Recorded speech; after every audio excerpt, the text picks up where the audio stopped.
Greetings and welcome. My name is Mike Bankhead. I am your host.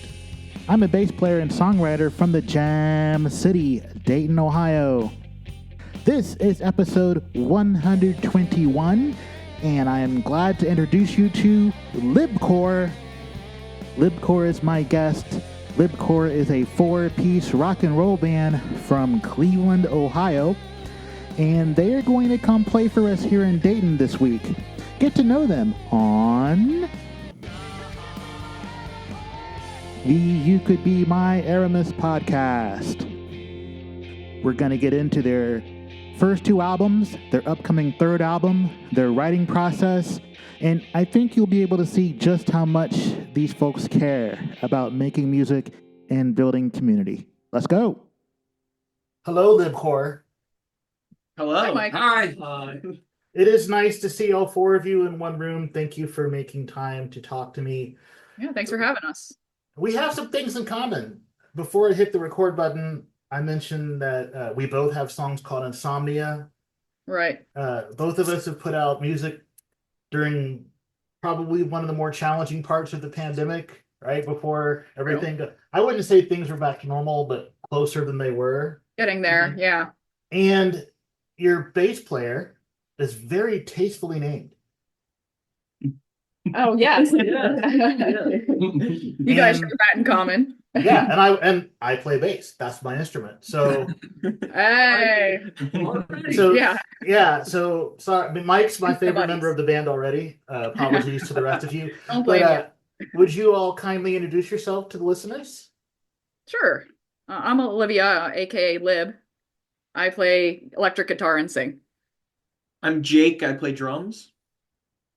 I'm Mike. I play bass. I'm Corey. I play acoustic guitar, and I have the worst smelling feet in the band. He does have that title. Thanks All for right.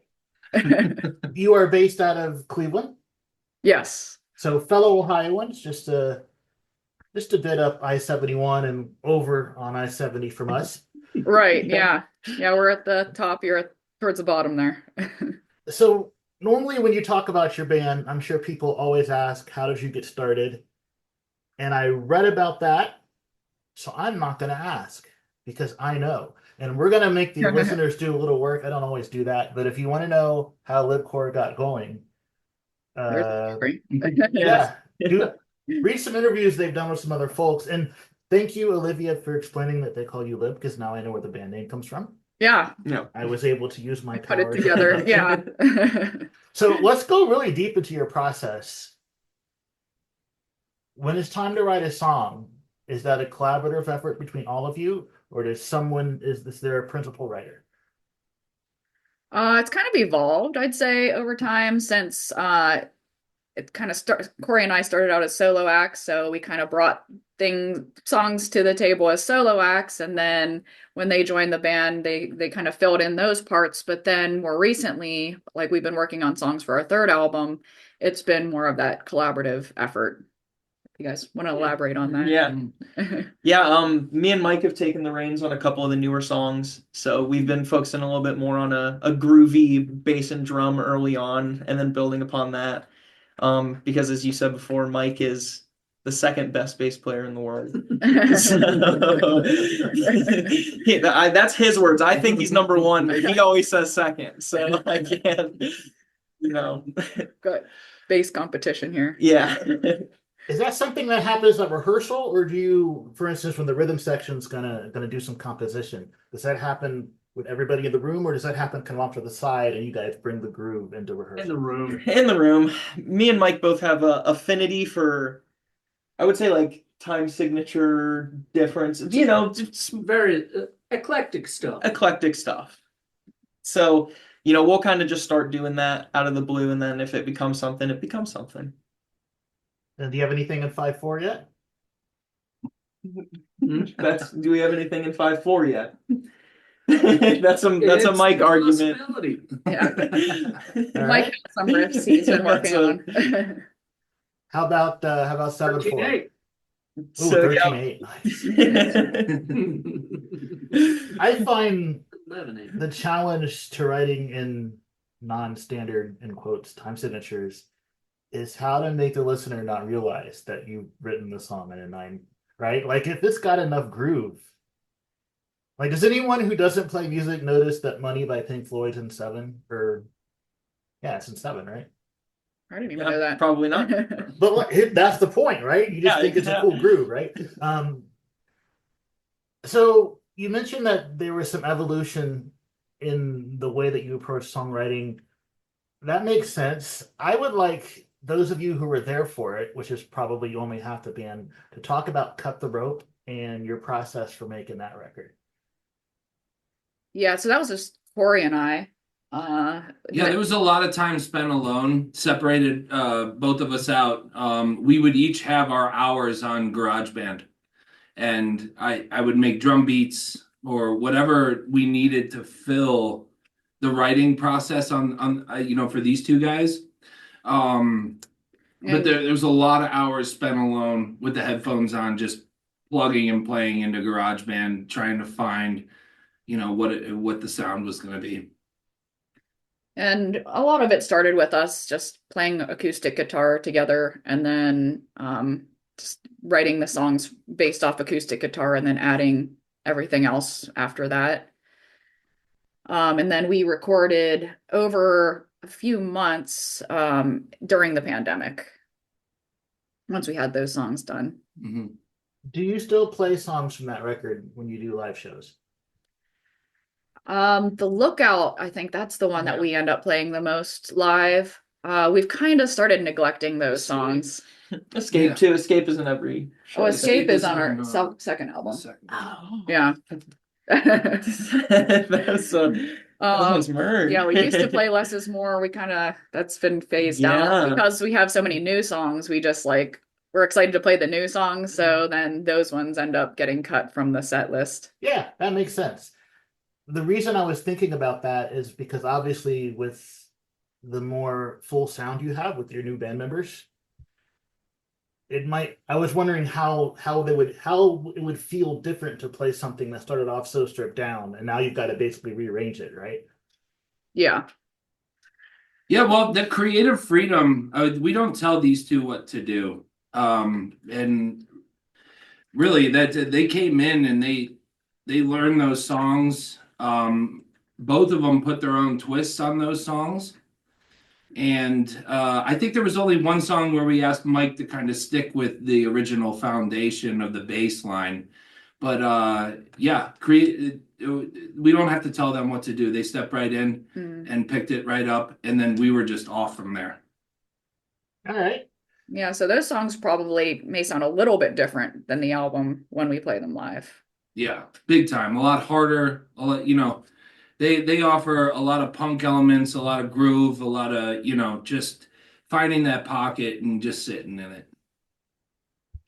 I will tell you that when I listened to those two records, which I did back to back, right when I should probably ask first, do you pronounce it M-O-O-N or moon? It's M-O-O-N, technically. There is a story behind that album title. But this is when you tell it. So I was growing up, I was infatuated with the movie The Stand by Stephen King, the original novel. And I forget who opens up that VHS, but when I say VHS, that's how I watched it. It was like Seasons Don't Fear the Reaper type of song. And there's a big Lenny type character in that movie, and he goes M-O-O-N, that spells car. Okay. Like he misspells words throughout the whole movie. Everything is M-O-O-N. And then finally at the end of the movie, the main crescendo, he goes M-O-O-N, that spells moon. Yep. So I'm that guy in my heart. You put me in a china shop, I'm gonna break everything in there. Well, let's keep you away from items that are breakable. Yes, that's the theme. He is a master destructo.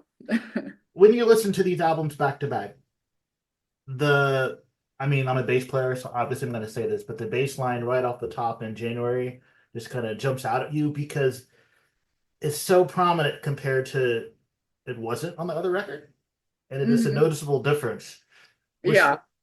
Probably kind of Mike is makes a bass player, and we are not, because we played bass on the first one, so he definitely brought a lot.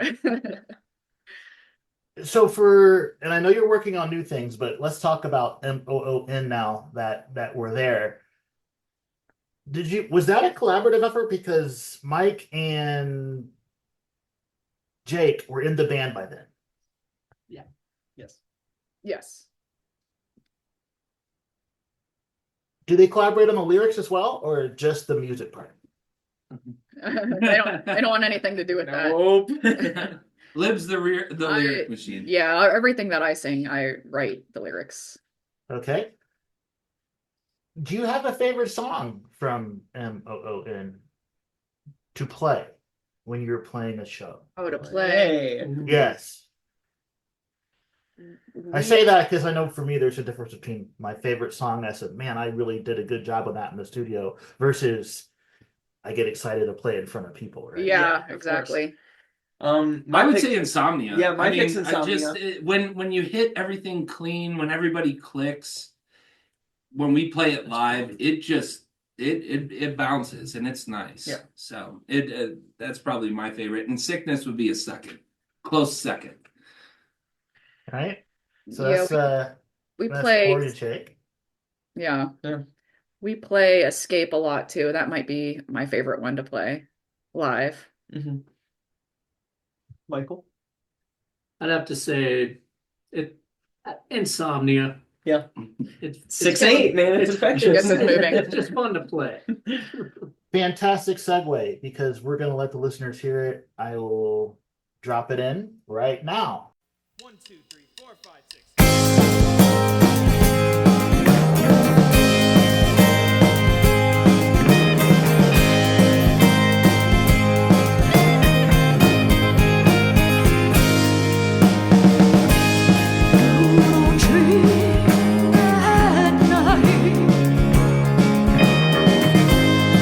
Even in the deepest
that was Insomnia.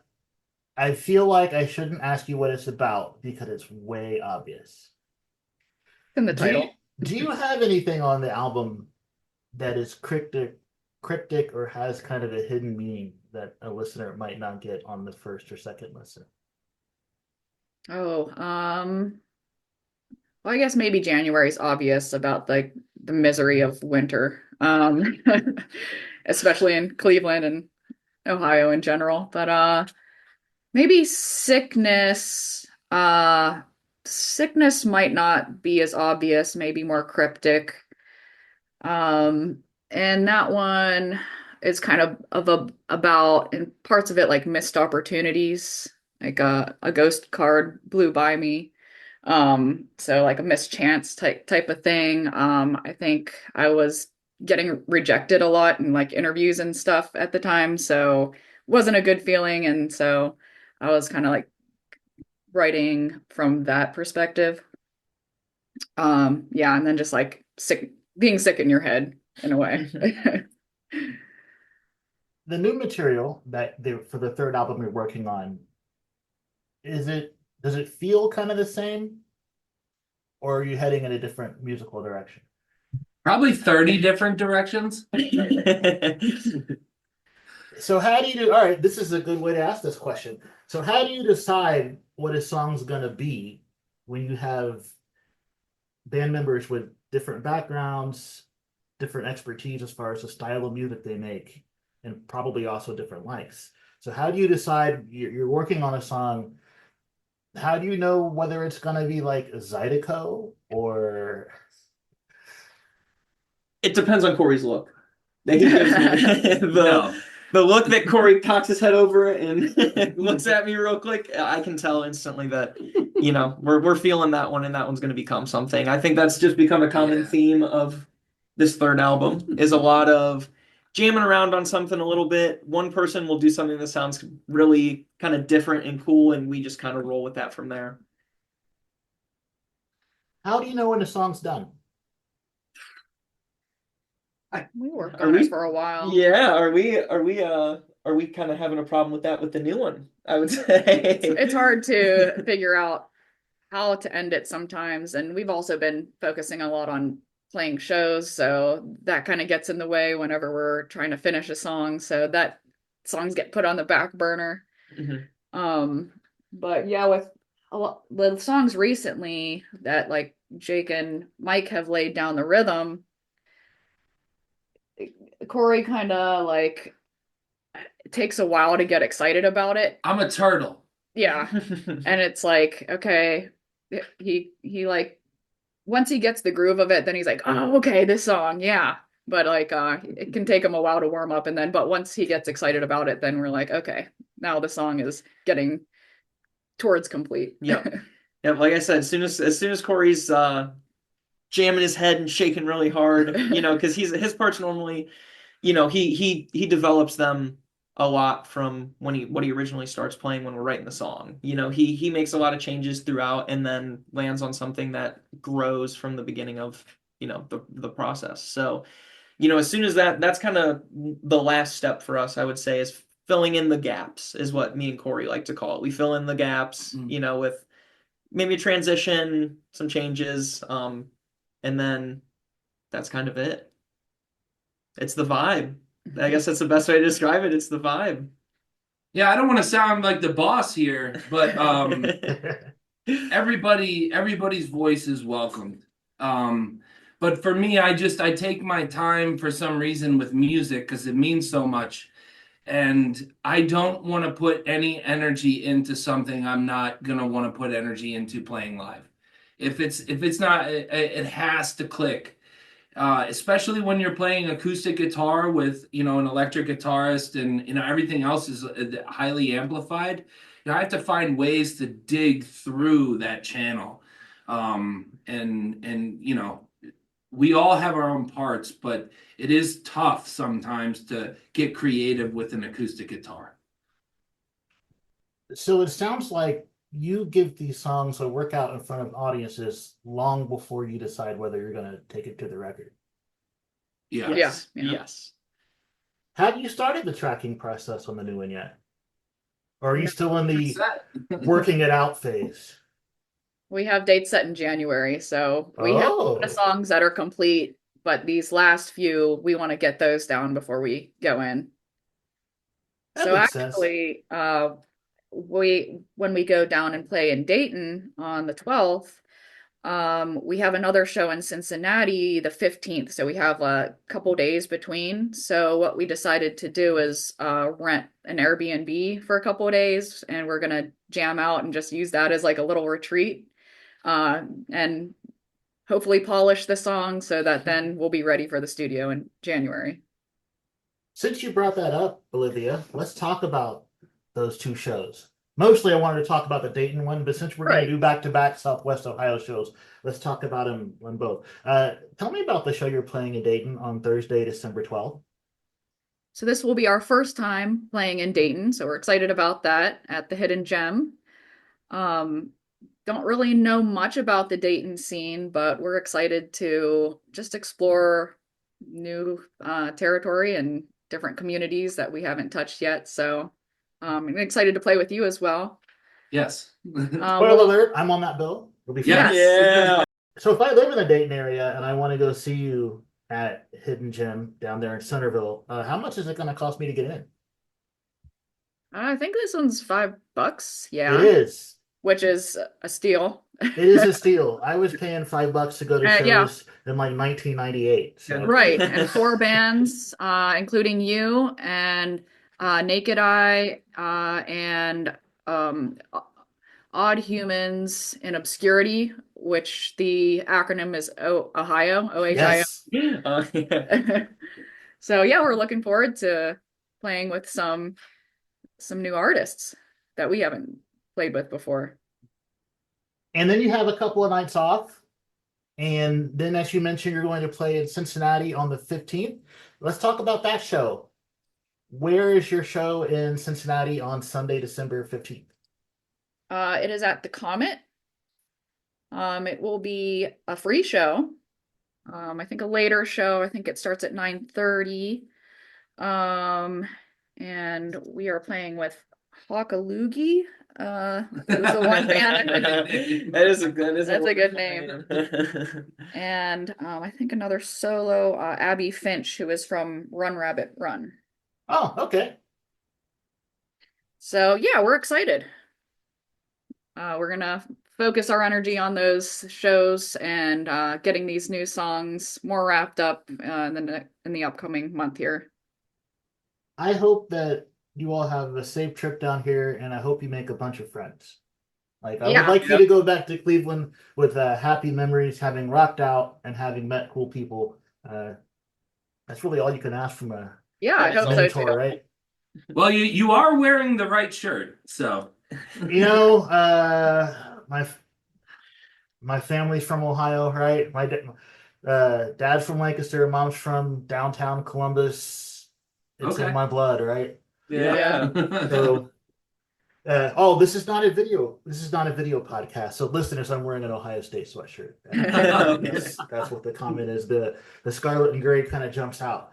Now I will ask you the two questions I ask every guest, and if your answer means you have to tell me a story, that's the best because I like stories. The first question is, what did your childhood smell like? Oh, my childhood smelled like kimchi. Elaborate. My mom is from Korea, so usually, households have a lot of Korean households will have a kimchi fridge out in the refrigerator, but we just had kimchi everywhere. So I grew up like eating a lot of Korean food. So, and then kimchi is just a very strong smell. But it's delicious. But it is delicious. It's an acquired taste, not for everybody, but Korean people, it's a staple. When someone doesn't know what it is, I tell them to think of it as spicy sauerkraut. Yeah, that's a good explanation. Great explanation. Like, Yeah. some folks don't get out very much. They might not be adventurous. And I don't consider it adventurous because people have been eating kimchi for thousands of years, probably, right? Right. Yeah. But, yeah. What about you guys? Corey? Mike? Smell like?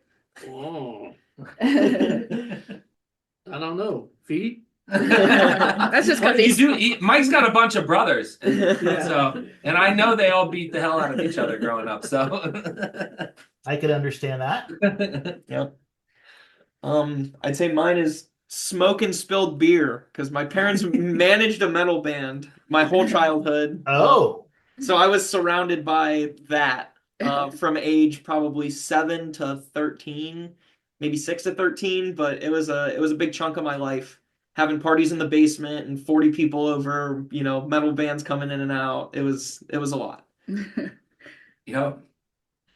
Yeah, I would say my house growing up smelled like horses and pigskin from like throwing the football. My mom, big horseback rider, had horses her whole life, and growing up it was football, get a scholarship. You're gonna play.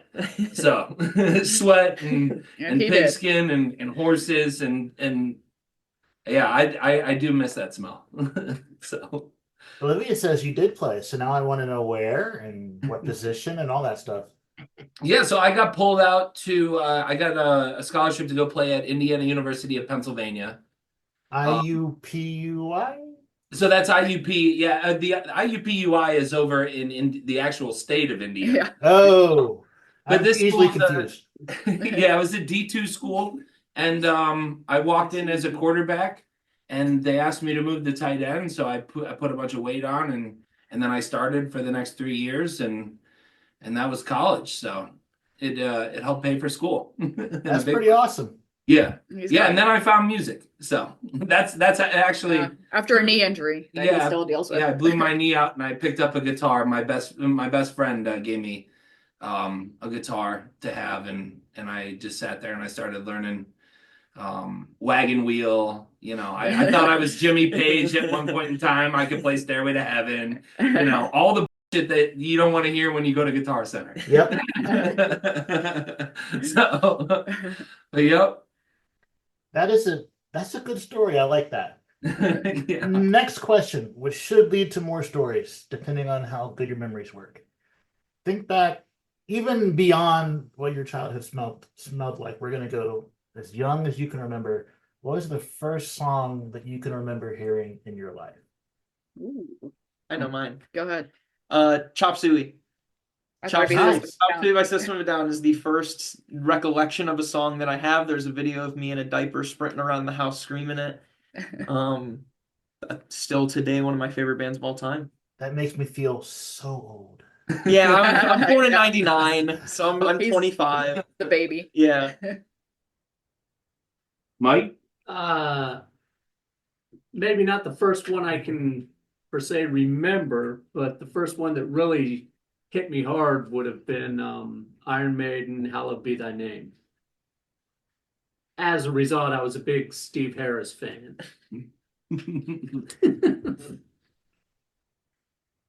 Yeah, I would say I vividly remember playing on repeat.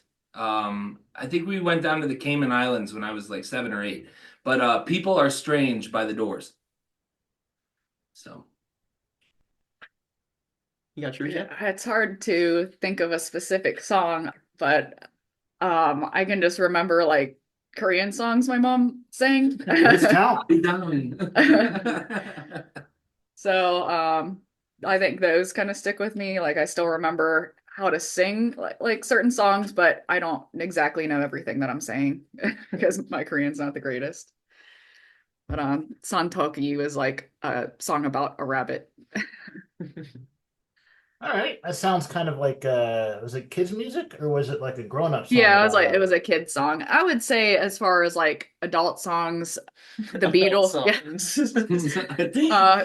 It's maybe a typical answer, but like the Beatles. I listened to a lot of their, well, at the time I listened to cassette tapes. So my dad just had a lot of those cassette tapes. So I'd listen to like when they released that the Apple, it was like unreleased songs. That's when I was a kid, and just like those old raw recordings. I like the sound of like raw recordings. So yeah, those stuck with me. So lo-fi. So I would want to know how do all your different interests, how do you work around that when you're writing? I don't think we have to. Yeah, I think kinda. I think it's more of a positive than a negative in a way. It falls together nicely. Yeah, I think there's, individual writing styles that at times clash, especially coming from me. I'm not the easiest person to work with, but at the end of the day, I'll be the one to throw a first punch for you. So, I try to recognize that, and yeah, there are headbutting sessions, and that's okay. It's working through that and coming up with a product that you like, or what you want to hear once it's finally down. I think that's what's most important, because we're always going to argue. If we were not arguing, that's I don't know why. Yeah, Me and Mike sharing a bed for 10 days on tour is if I'm not busting balls every practice, there's something wrong with me. So that usually tells these guys I'm in a mood if I'm not busting balls. So Yeah, I didn't mean to. I probably asked that wrong. I didn't mean to imply that it was a negative thing. I'm just thinking you have somebody with metal influence, somebody with punk influence, Yeah. somebody with folk influence, and you Mhm. put them all in a band. Just Yeah. because of our influence, the influences that we have as musicians affect the way that we approach making music, right? Which affects the way we communicate about music to other people. And as a solo guy, I don't have to mess with that too often, Yeah. right? Yeah. But when you're in a band, that's something you have to kind of find a way to deal with. Yeah, I think the third album represents it really well. Awesome. Okay. Yeah. I'd say that's a good way to describe the next album. Mhm. This is the first congregation of all of us. No pre songs that were already in the works before we met each other. This is purely us all writing together from scratch, and those influences are really poking through a lot more. Cool. So we could really call this next project like a new chapter for the LibCor collective. Yeah. Yeah, it's Like like- who you're going to be going forward, this is going to show us what that is, right? Yeah. Oh yeah, Yeah. There's going to be highs and lows. I mean, you wait. I mean, we might play 9 to 5 for you. We got a song where I like to scream, and so if when we're down in Dayton, I think we should throw that one on the bill, and you'll get a good taste of what's for this Yeah. next bill. Every album has a song where Corey sings. So 9 to 5 is that song for this upcoming album. All right. I'm excited. Just as a music nerd, I'm looking forward to hearing what you're going to do next. So Yeah. before we go, do you have any other things to say to those who might be listening? Get involved with the local scene. I think even if you're not looking to make friends, I think You end up making friends anyway. you end up meeting so many, just going to shows. And people will recognize you when you keep coming out the shows, and then all of a sudden, you have contacts all throughout the city, people that you can meet up with and collaborate with. I think the idea of not going to shows is bull, because